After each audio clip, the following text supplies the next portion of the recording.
Middle east ఇప్పుడు రణభూమిగా మారింది. అయితే ఇది భూమి కోసమో చమురు కోసమో జరుగుతున్న యుద్ధం కాదు.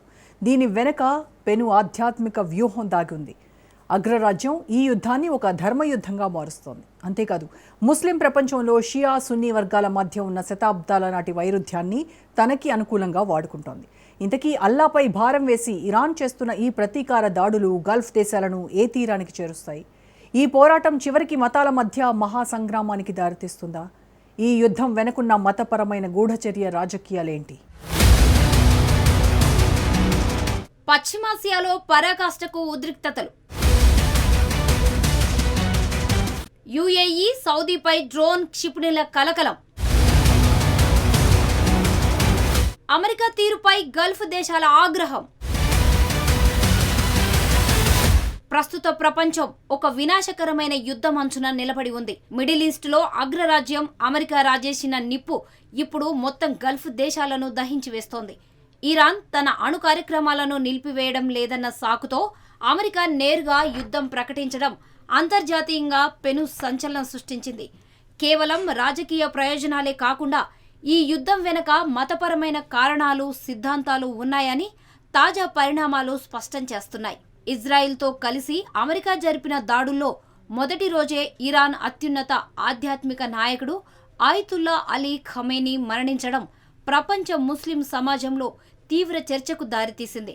ఫిబ్రవరి 28న అమెరికా, ఇజ్రాయెల్ సంయుక్తంగా ఆపరేషన్ ఎపిక్ ఫ్యూరీని ప్రారంభించాయి.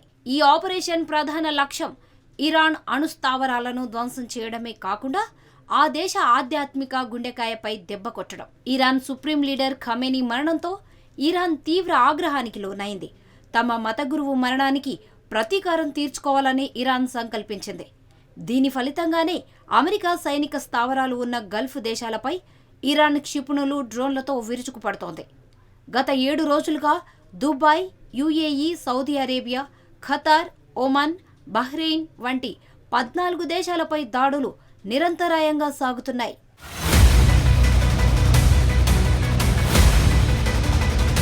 ఇకపోతే పశ్చిమాసియాలో భౌగోళికంగా మతపరమైన ఒకే రకమైన లక్షణాలు ఉన్నప్పటికీ గల్ఫ్ దేశాల మధ్య ఐక్యత లోపించడానికి ప్రధాన కారణం మతపరమైన చీలికలే. ఇరాన్ ప్రధానంగా షియా ముస్లిం దేశం కాగా సౌదీ అరేబియా, యుఏఈ వంటి దేశాలు సున్నీ ముస్లిం మెజారిటీ కలిగినవి. ఈ శతాబ్దాల నాటి విభజన ఇప్పుడు యుద్ధ రూపంలో బయటపడింది. ఇరాన్ దాడుల వల్ల సౌదీ అరేబియా, యుఏఈలోని కీలక ఆయిల్ రిఫైనరీలు ధ్వంసమయ్యాయి. ఇది ప్రపంచ ఆర్థిక వ్యవస్థను అతలాకుతలం చేస్తోంది. ముడి చమురు ధరలు బ్యారెల్కు $100 దిశగా పెరుగుతుండడం భారత్ వంటి దేశాలకు ఆందోళన కలిగిస్తోంది. ఈ క్రమంలోనే గల్ఫ్ దేశాధినేతలు అమెరికాపై ఆగ్రహం వ్యక్తం చేస్తున్నాయి. అమెరికా తమ రక్షణ వ్యవస్థలను బలోపేతం చేయకుండా తమ భూభాగాలను వాడుకొని ఇరాన్ను రెచ్చగొట్టిందని గల్ఫ్ దేశాల ప్రతినిధులు అంతర్గతంగా మండిపడుతున్నారు. అమెరికా తన సొంత సైన్యం రక్షణపై చూపే శ్రద్ధ మిత్ర దేశాల మీద చూపడం లేదన్న విమర్శలు వస్తున్నాయి. సౌదీ మాజీ గూఢచారి తుర్కీ అల్ ఫైసల్ వ్యాఖ్యానించినట్లు ఇది ఇజ్రాయిల్ ప్రధాని నెతన్యాహు యుద్ధంలా కనిపిస్తోందని చాలా మంది భావిస్తున్నారు. మరోవైపు మధ్యప్రాచ్యంలో యుద్ధాన్ని నియంత్రించడానికి సౌదీ అరేబియా ఇరాన్తో నేరుగా సంప్రదింపులను ప్రారంభించింది. ఈ యుద్ధం ఉధృతం కావడం ప్రపంచ మార్కెట్లపై ఒత్తిడి పెంచుతోందని యూరోపియన్ అధికారులు చెబుతున్నారు. దీంతో యూరోప్ జోక్యంతో సౌదీ ప్రభుత్వం ఇరాన్తో తెర వెనుక చర్చలు జరుపుతోంది.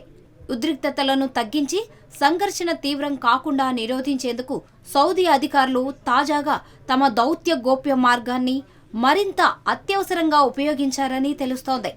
భద్రతా సంస్థలు, దౌత్యవేత్తలు ఈ చర్చలలో పాలు పంచుకున్నారు. ఈ ప్రయత్నాలకు పలు యూరోపియన్, మధ్యప్రాచ్య దేశాలు మద్దతు ఇస్తున్నాయని అధికారులు తెలిపారు.